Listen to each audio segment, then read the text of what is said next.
I thought this was interesting. Early on in the book, you write that from an early age, my ambitions overwhelmed my abilities, and it reminded me of something that Woody Allen always says about filmmaking, which is he starts out with the greatest intentions. He wants to make the greatest movie ever made, and little by little, that dream kind of dies with each project. I mean, do you relate to that? Yeah, because you can never really live up to your vision of it. In your mind's eye, it's always perfect. When you conceive of a film and then you write it or you somehow work on the script to get it to where you want it, then when you go out to do it, it begins and ends with compromise at every stage of the game. Mm-hmm. You can't always cast it perfectly as you may have wanted to. You can't always get the performances. Some things that played on the page don't play on the stage. This always happens, and ultimately you have to release it. Unlike an artist who's unhappy with his work on the easel, you can't take it out and destroy it. But for the most part, that's been my experience, but not in every single case.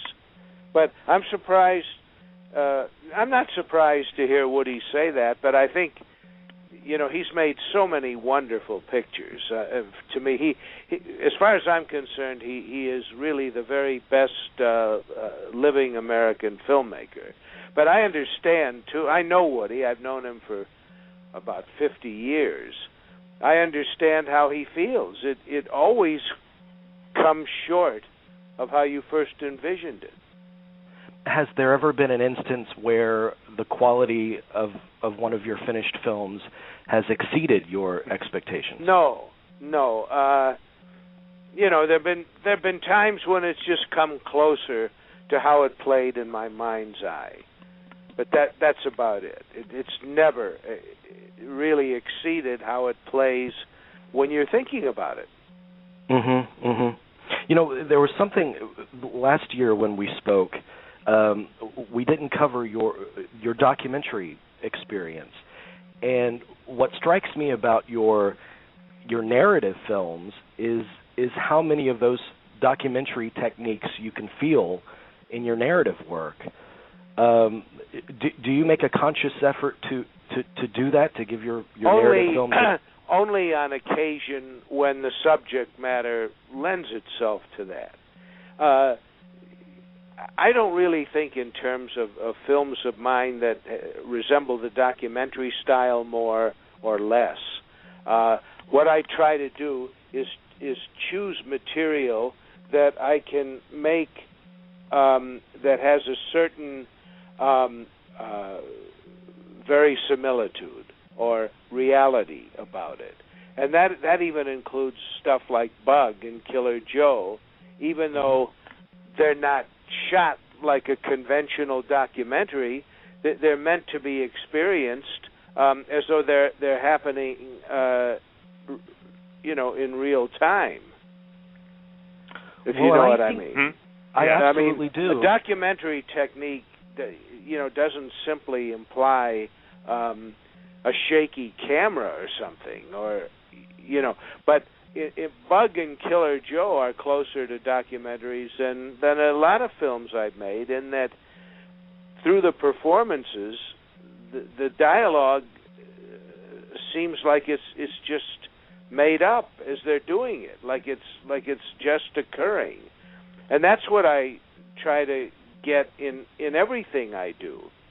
So it isn't necessarily documentary technique; it's an attempt at verisimilitude, which means reality. Well, I think a big part of that, in Killer Joe at least, of achieving that effect, is the fact that you did very few takes. You did one or two takes. Well, but I choose material where that can possibly take place. Material wherein the dialogue appears to be invented by the characters, not written by a third party. Mm-hmm. Okay. So I tend to choose those things. I mean, I did Harold Pinter's The Birthday Party on film, which I'm going to do again on the stage in January. Oh, wow. Oh, awesome. But as controlled a piece of writing as that is, when it plays, when it's played well, it seems as though this is just happening. It seems as though these people are just saying what comes into their minds off the top of their heads.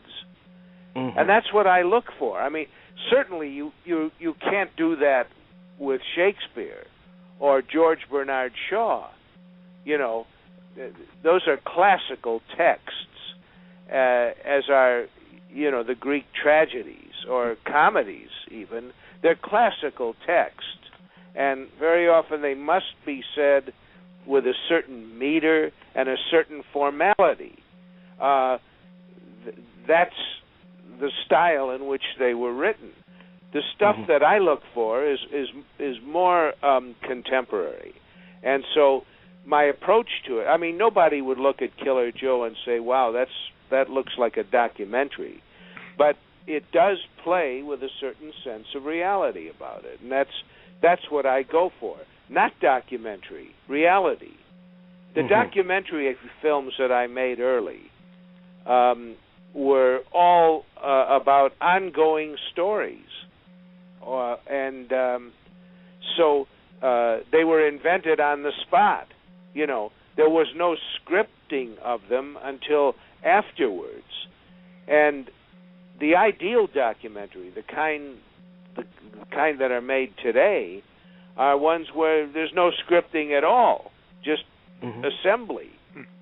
And when I was doing documentaries, there always had to be some guy narrating it, you know, and telling you what the hell was going on and often what to think about what was going on. But that's changed considerably, so that now, you know, the very best documentaries just capture actual life as it's being lived. And I know that as a narrative filmmaker, you want to capture that same feeling, like the story is evolving. That's it. That's why you know, Killer Joe and Bug, even though Bug has more and Killer Joe has a few surrealistic elements, they're meant to be played in the most realistic possible terms, and that's documentary. But is it difficult to allow for happy accidents to take place? No, it's not difficult. I look for them. You mm-hmm. hope and pray for them to occur, because when they do occur, it usually is because either the actor or the camera crew or the rest of the crew, but primarily the actors, are so attuned and so into their roles that they can invent certain things, or you can take place of certain things that just happen in the frame that you didn't plan. Mm-hmm. That's part of what I always look for and hope to achieve, and that it often happens. But it only happens out of real preparation, you know, really being totally involved and into what you're doing, so that the accidents can play a part in that. There are accidents that occur sometimes that don't work, and mm-hmm. you just have to do it again. Before we get into a few of your films, I wanted to ask about the process of actually writing this book. I mean, you delve very honestly into your career in film.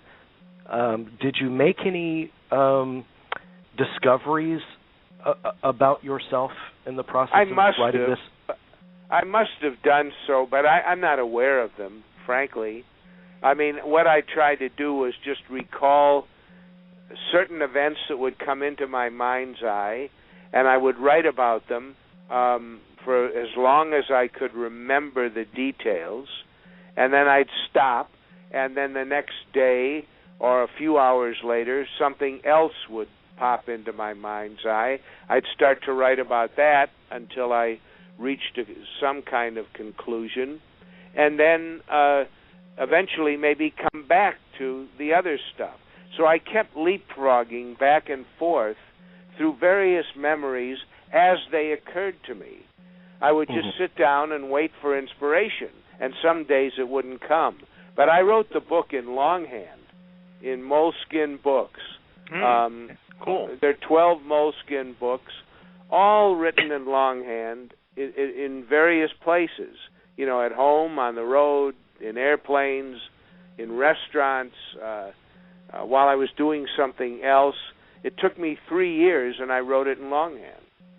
And as I say, the memory, I would get as far as I could with the memories, and then occasionally, after going somewhere else, maybe leapfrogging 20 or 30 or more years, I would be able to go back to something and flesh it out, or even remember it differently. And on some occasions, notably with Bill Blatty, I interviewed a number of the people that I worked with and tried to get their take. A lot of the times, some of the people I talked to were so off the mark in their memories, I know, that I simply just avoided them and just wrote them as I recalled them. But there are, in anybody's experiences with other people, they're going to be different memories. It's like sitting around a campfire, a group of people around a campfire, and each person sees the flames from a different angle. You know? You see what's in the woods back there behind the fire, and I see what's in a crop of trees that are closer. So you remember the woods, and I remember the trees. Or somebody to my left or to your right saw a deer, and nobody else did. You know, so everything is viewed from different perspectives. If I were to try and simply collate all the memories from the various perspectives, you couldn't write a book. The book is a product of the writer's memory. Speaking of memory, I think we all reach an age where we look back and we acknowledge certain mistakes and regrets. At the age that you are, is there anything you would really like to have told the younger William Friedkin? No, I mean, this is a memoir. It's not a teaching tool. It's a memoir. It's not. You can't correct what is gone. You know, there is a line that I use toward the end of the book that came from the novelist L.P. Hartley, who wrote The Go-Between, and it was a line that Harold Pinter told me about, and then I read The Go-Between, and the line is, "The past is a foreign country. They do things differently there." And that's just the way it is. You can't go, you know, there are no erasers in one's life, you know, and there's no piece of chalk that will allow you to recreate. That's it. Now, I tried to write the book as honestly as I could remember it and not spare myself or make myself look better or even worse than I imagined. The book just contains the memories that I have as I recall them. A big part of the interest of this book, too, is reading your perception of the reaction to a lot of the films that you've made, and quite a few of them have scandalized audiences. Are there films in your life that you have felt that about?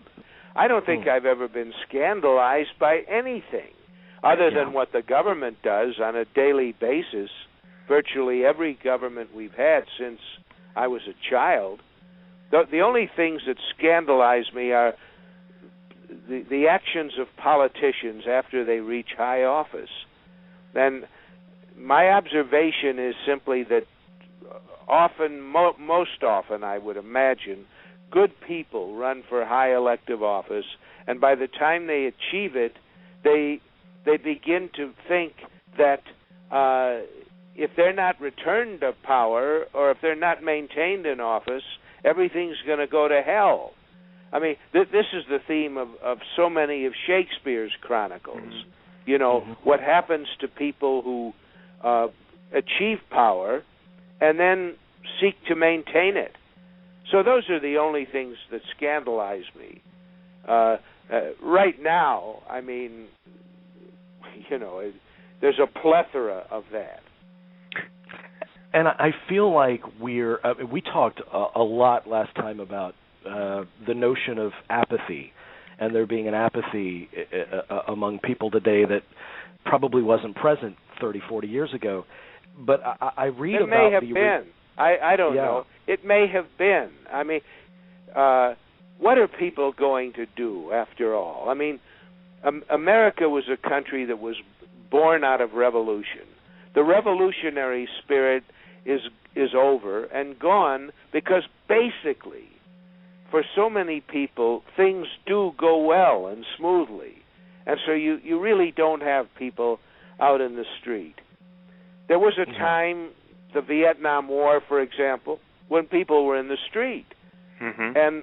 And I see similar times now with these misadventures in Iraq and Afghanistan that would, back in the 60s and 70s, people would be in the streets daily, constantly, and with some of the activities of government, primarily, you know, what was going on during the Nixon administration.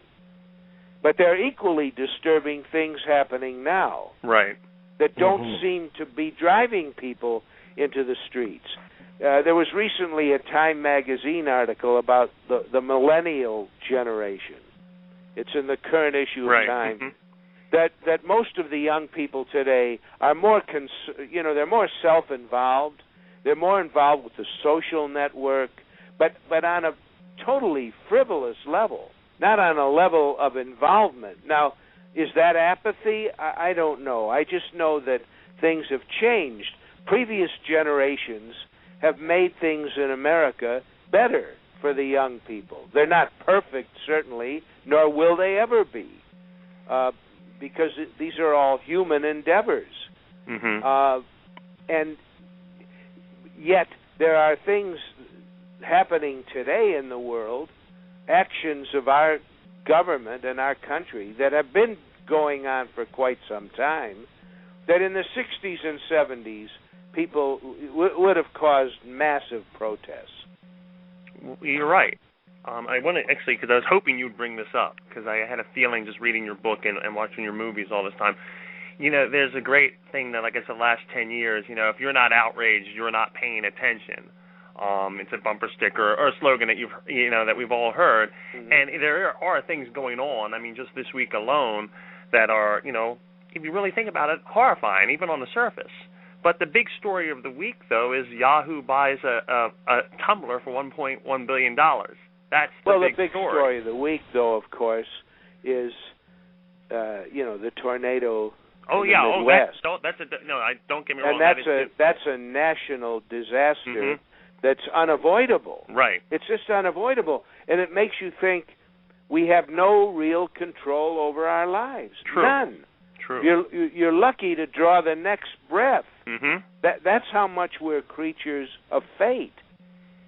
And now you take that action of that, natural catastrophe and equate it with something like the accidents of birth that take place all over the world. Right. Imagine if you were born in Libya at this time, or in Darfur, or in Somalia, or in Haiti, or in places where people have no hope, and the only thing they did wrong was get born in the wrong place at the wrong time. Right. So there are just so many things we can do nothing about. Right. And just be thankful, and hopeful that it's not going to happen to us. With all the charity in the world, the natural disasters are unavoidable. Right. And I was in New Orleans a year ago, and after that, and but those things still have not been totally addressed. That's what gets you angry. Mm-hmm. And that's what absolutely should scandalize people. But going back to how this relates to filmmaking, you read of the reaction to something like The Exorcist, where people were losing their minds over the power of this film. Do you think it's possible in this kind of jaded generation of today for film to have that level of effect anymore? I'm not sure. I don't know. I don't see any that are being made. I don't see any films that even try to touch, let's say, the outer edges of experience. Most of the films that are made in this country are just pure fantasy that don't even have a metaphor connected to them that you can latch on to and be moved by. Most of the films today films have settled very comfortably. Not only American films, but the stuff out of Europe that used to be really provocative, and both in style, technique, and subject matter. I don't see that anymore, except rarely. There's this Iranian filmmaker whose name I don't even recall. He made A Separation. And that, to me, was a powerful and important film.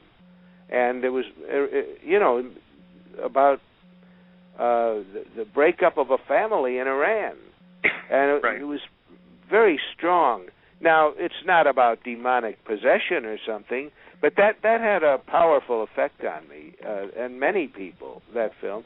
So there's a handful of filmmakers, but not on the regular basis that I recall from the 60s and 70s, nor is the pure entertainment today on the level of the films that I recall from the 40s and 50s. Today, I'm frankly mostly not interested in the pictures that are made today, with rare exception. With rare exception, I'll see something that I find, deeply moving and affecting. But that's just me and my taste. Yeah. But, most people are totally satisfied with the popular films of today. So it's a discussion in a void. I mean, these films make zillions of dollars. Well, I think they make zillions of dollars because they don't challenge us in any way. Yeah. I don't think people necessarily want to be challenged. Yes, and I don't blame them. There are enough challenges in real life. There just are enough challenges in real life that fantasy is something that is sought out by audiences today, pure entertainment, and it's a steady diet of that. And I'm not complaining about it. That's just the way it is. You can't talk about these films as being failures in any way. No. Not even creatively, though? Not even as creative failures? No, because the public is the judge of that. Right, okay. The public votes with their dollars, just as they vote at the polls. They vote for... If the public thought that the films today were, a load of bollocks, they wouldn't be going to them. True. And they're going in great numbers, but to fewer films. There was a time when, for example, the Hollywood studios made over 40 films a year, and they all, even the B pictures, achieved some kind of an audience, and they cost little enough, the smaller films, that they would return a profit. Today, it's like a large stakes gambling procedure. It's just high stakes gambling. They spend $300 million on a film like it's chump change, and the film goes out and does $1 billion or more dollars, and that's what it's become. But obviously there are people who find this stuff vastly entertaining, and I don't think they're idiots or something. Right. It is what we call a change in the zeitgeist. And I don't blame people for wanting to simply be entertained today. I don't blame them at all for that. Well, let me ask you a question then. I mean, I agree with you there, but what if someone offered you to make one of these movies? Well, like what? Like, all right, let me say someone came to you and offered you one of these comic book movies. Would you do it? Which one?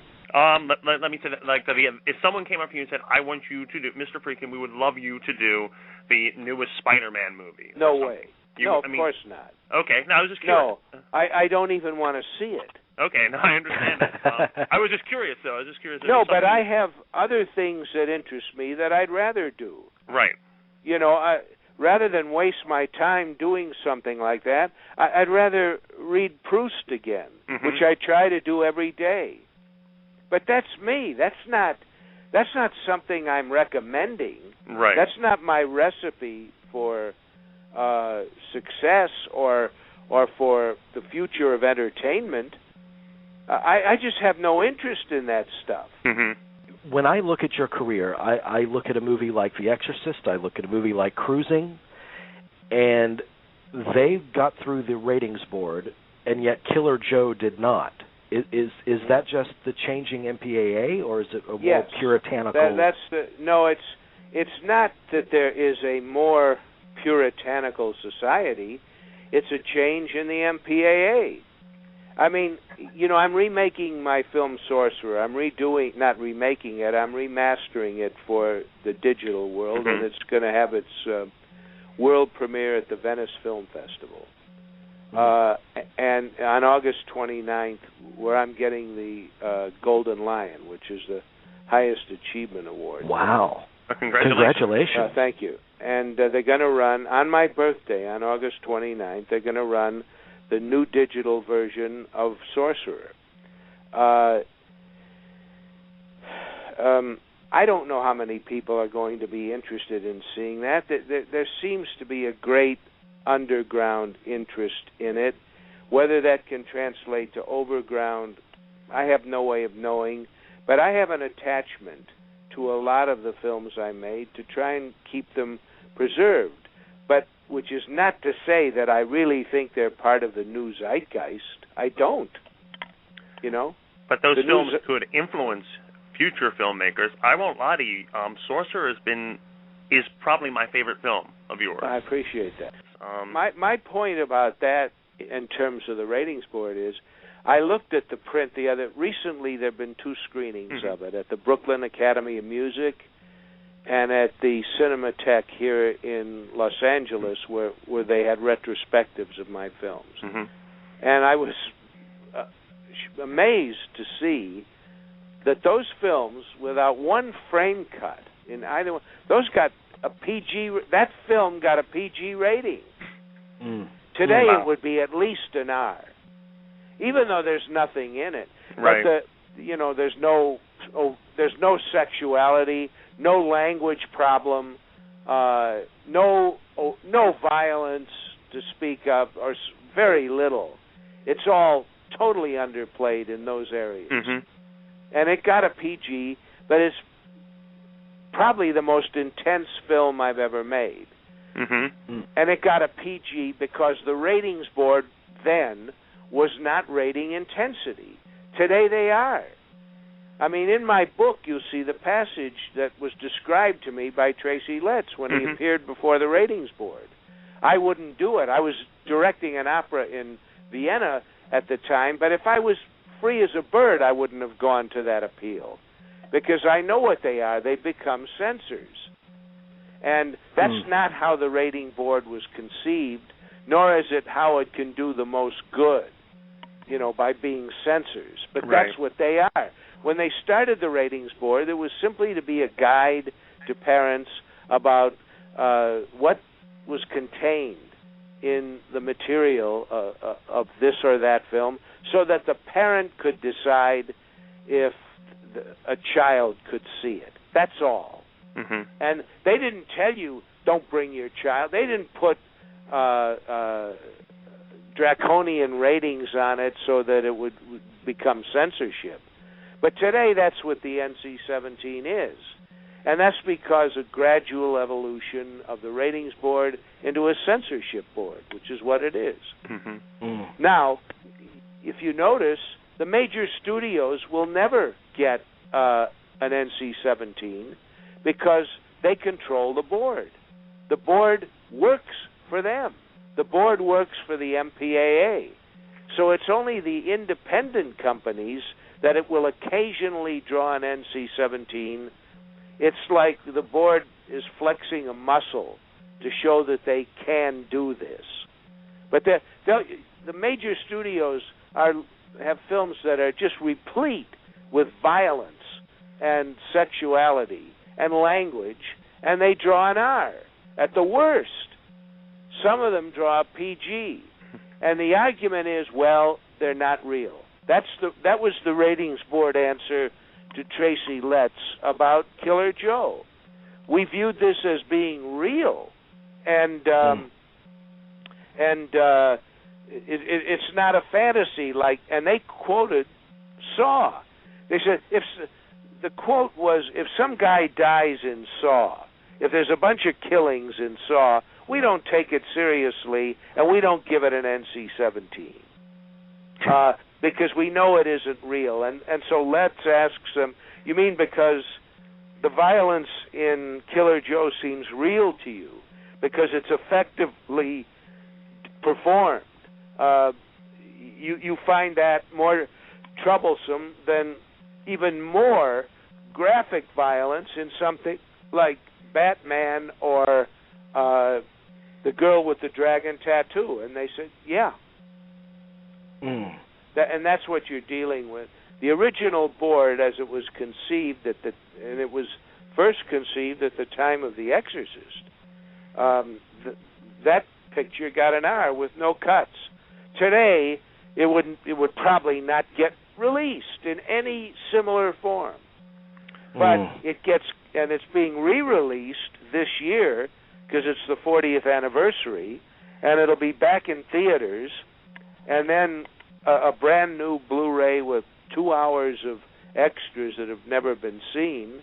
But it won't get an NC-17 probably because it's entered. It's entered the landscape, and it would be highly self-destructive, I think, if the board looked at but if any film ever deserved an NC-17, it would be The Exorcist. If any film ever deserved, at the time it was an X, and we all thought The Exorcist was going to get an X. But it was the first rating board, and they were extremely liberal, and their mission was, as I've stated it to you, to simply provide a warning to parents about what was contained in it. But I do think that the ultimate taboo in the U.S. anyway is still sexuality. And with Cruising, you portrayed a world of very extreme sexuality. Did you not run into any ratings problems there? Yeah, of course we did. And I actually shot 40 minutes of pure pornography, which I put into the film and showed it to the ratings board, knowing that they'd cut all or most of it, and I'd be left with the story that I wanted to tell. But I was able to shoot this pure pornography because of my relationship with the guys who were in the scenes and the people who ran this private club, the Mine Shaft. So I just shot everything that went on there and showed it to the head of the ratings board, and he, of course, meticulously had it slashed, shot by shot. And I was left with the story that I wanted to tell. Right. And some of it, some of the extreme sexuality even got into the picture. But not all, by no means all. Well, I mean, you watch that movie and you feel like it pulls no punches the way it is. Well, you should have seen the way I showed it to them. And many people just would not want to see that, straight or gay. Many people would not want to look at what I originally shot. And I realized that it was a game in the sense that I didn't take the ratings board seriously at that time, nor do I now, as a really serious arbiter of taste. First of all, they have no legal standing whatsoever. Secondly, they're a tool of the MPAA, which is the 6 or 7 major, say 7 major studios. Third, they operate in a totally arbitrary fashion. There's no guidelines or rules, like for driving on the road. You have to follow these rules. If you break them, you can get a speeding ticket or worse or something. There's just nothing like that the board has. An anonymous group of people sit around and arbitrarily put out these ratings. And it really, for the most part, is censorship, which is a word that they hate. But that's what they are. They're censors. When you look at, going back to Cruising real quick, when you look at that film today, I don't revisit any of my films except to make a new DCP of them, and that's on a purely technical level. I don't sit down and look at any of my films. Well, that's one of the most fascinating chapters for me when you deal with Cruising. In particular, your relationship with Pacino in that film. And I was just wondering how you view that performance today.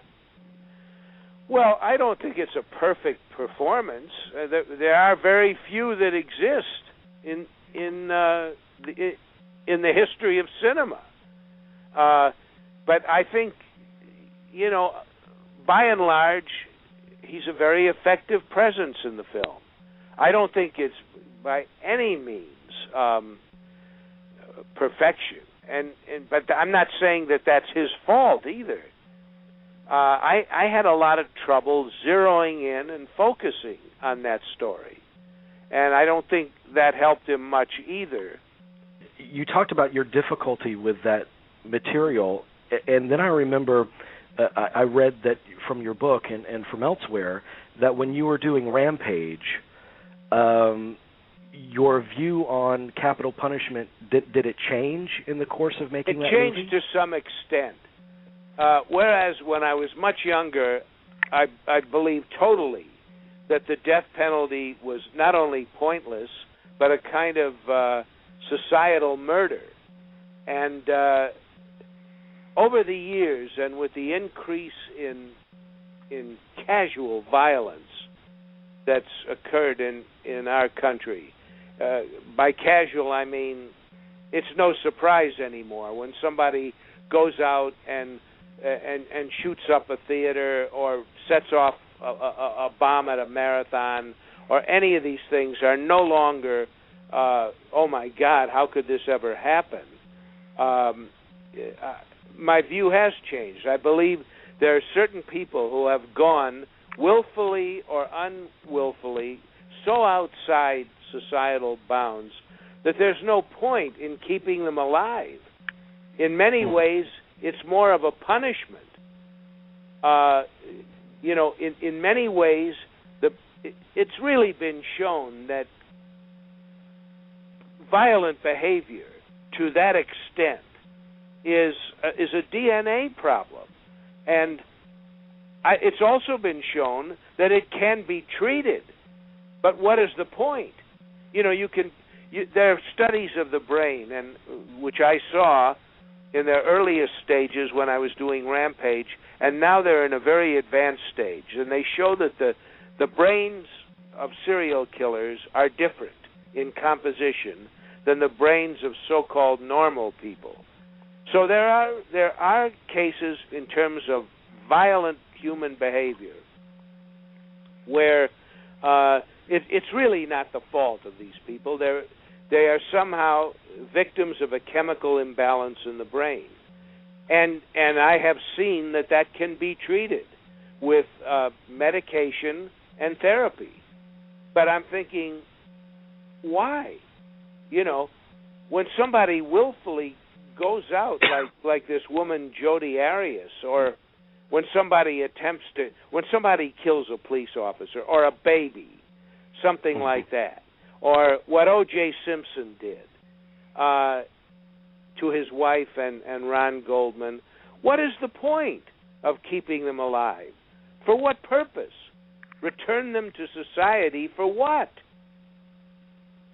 I mean, society hangs on a very slender thread. And, to keep everything in balance with all of the madmen in the world who would think nothing of blowing up the rest of the world in the hopes that they would be spared, with all of that, I think there are just cases.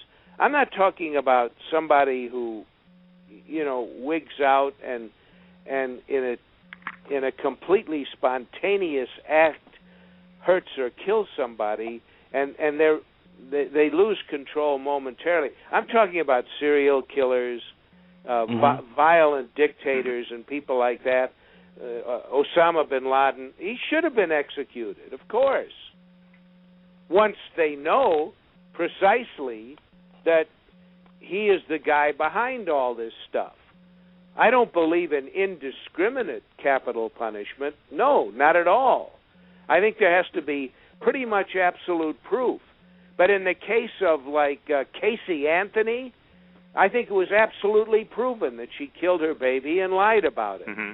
And I would not have lost one wink of sleep if they had sent that woman to the electric chair or the gas chamber or whatever the hell else they do. You go out and you kill your own baby? Well, yes, there's something chemically unbalanced about her brain that with the proper treatment at certain institutions they can cure. But I don't believe that that's a message for society. Go out, kill your child. You're crazy. You're wigged out, but we can fix that. So if you go out and kill your child, just come back in and we'll give you some drugs and a little therapy, and you'll be fine. Right.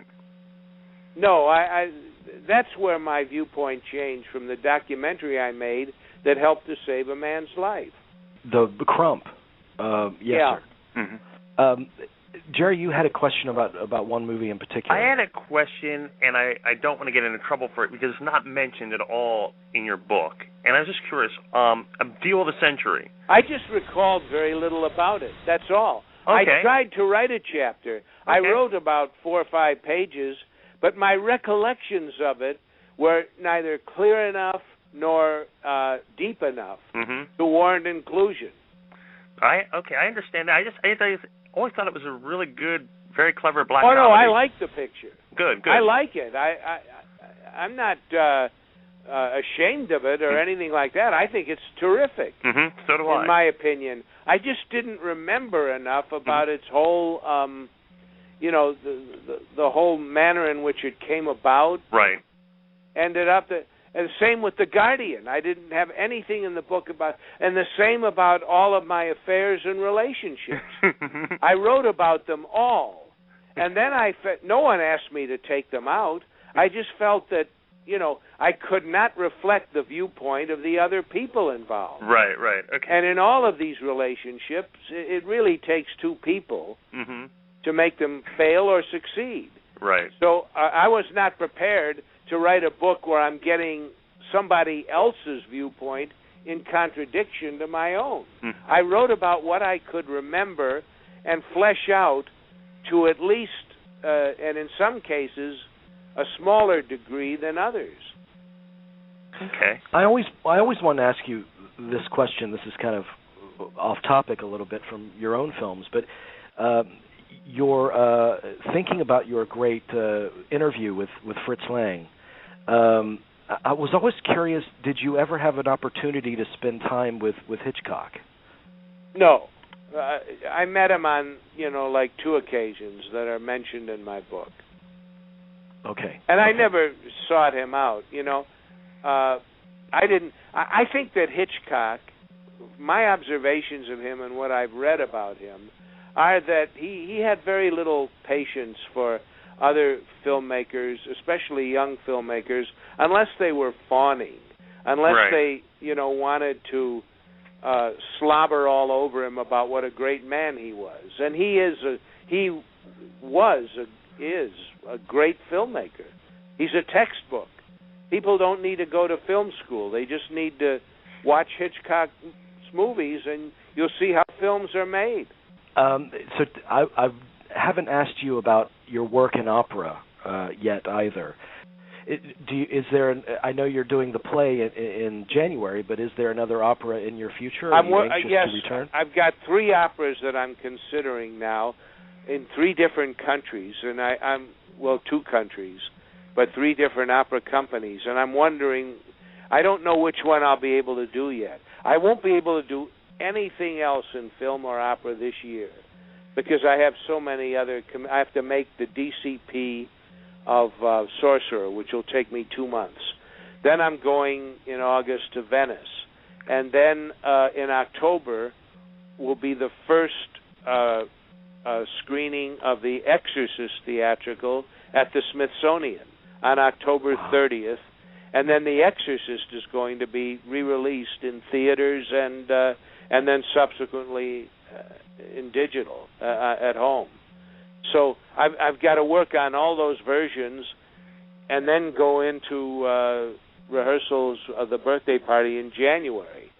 So I am looking at a lot of different stories, but I don't think I'll be able to get to them this year. Well, let me tell you, we are so crazy about you. We love you, absolutely. And, well, it's very kind of you guys. You got a great show. I'm happy to do it. And so, feel free to call on me, and whenever we can get a mutually convenient time, I'll do it. All right, great. All righty, my friend. Right, thank you so much. Jamie and Jerry, thank you guys, and thanks to all the guys that blog with you.